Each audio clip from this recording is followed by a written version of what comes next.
Non ci sarà nessun vaccino, è la dichiarazione di Pasquale Mario Bacco, medico legale che con un'equipe di 13 colleghi nel suo laboratorio di Bari studia il Covid-19 da tempo.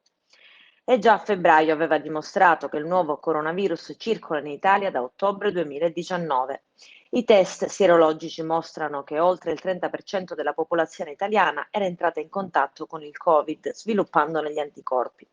Queste persone affermano erano già venute a contatto con il virus almeno 3 mesi e mezzo prima, si sono ammalate e hanno sviluppato gli anticorpi pur essendo asintomatici, ha specificato Bacco.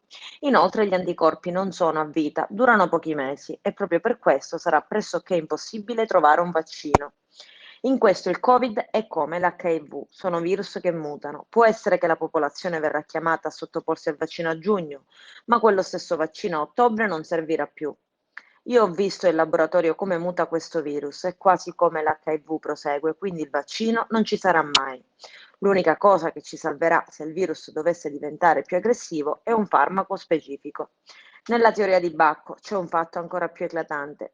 I morti per Covid che prima erano sani si contano sulle dita di una mano perché questo virus non è capace di uccidere, è un virus banale, semplice. E il caldo? Secondo l'equipe pugliese, il Covid-19 scomparirà in estate per poi riapparire con lo scendere delle temperature.